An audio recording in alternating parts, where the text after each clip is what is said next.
Good afternoon. I thought I'd come on here for a minute and discuss the pending deal with Iran. Now, I don't know if it's a good deal, bad deal, middle deal.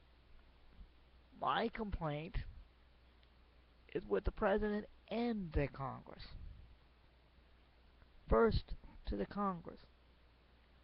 There was no need to send an open letter to the Ayatollah. They have Washington experts in Tehran. They have an ambassador here in the United States. And I am sure that the ambassador and his staff is quite capable of explaining to his boss that for the agreement to become final, it has to be ratified by the Senate by a two-thirds vote. To President Obama, shame on you, Mr. President, for interfering in the Israeli elections. Mr. Netanyahu may go down to defeat, which may be what you want, but it's really none of our business to be spending federal taxpayer money, 300,000 worth, to a political action group in Israel to try to defeat Netanyahu. We would not like it if they interfered in our elections, so why are we interfering in theirs?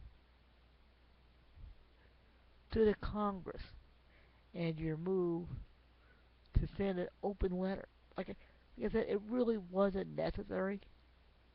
You really overstepped your bounds.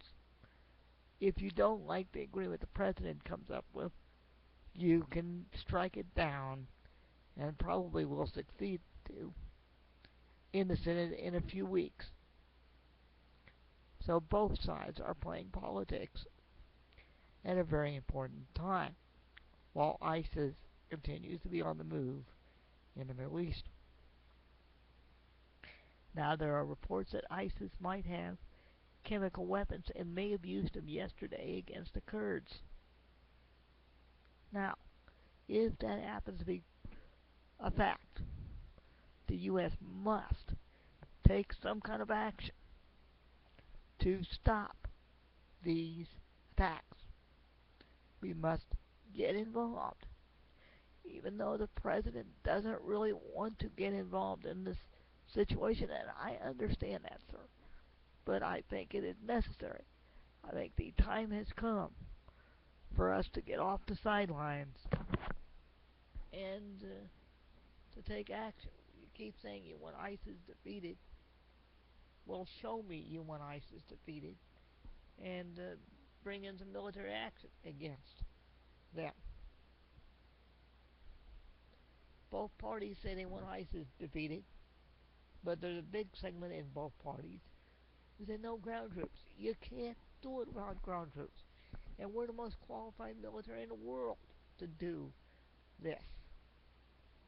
We, the British, the French, we could do this. We could take ISIS out probably within a year and a half. Maybe less. What? How many of them are there? 40,000? So why don't we just get off our butts and actually take action instead of just saying, well, we don't want to get our hands bloody. Well, this is war. This is what happens in a war. This is why we try to avoid fighting a war, because we don't want to do it. But we should have learned one thing from the 1930s. If you just stand by and watch the situation, it gets out of control, and you have to go in and clean it up later. So you might as well clean it up now before it's a real mess. ISIS needs to be stopped. And I don't care if it's we who do it, the Iranians. The Iranians can't stop them. They might be able to stop them in Iraq, but I'm not sure the Iranians have the stomach to actually go to war against ISIS. I mean, knocking them out of one city is great, but they need to do more than that.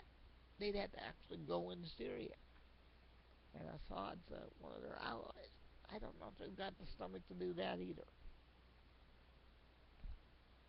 So, all I want to say is shame on both political parties for they're acting like little kids instead of the adults that they told us they were. Thank you, and good evening.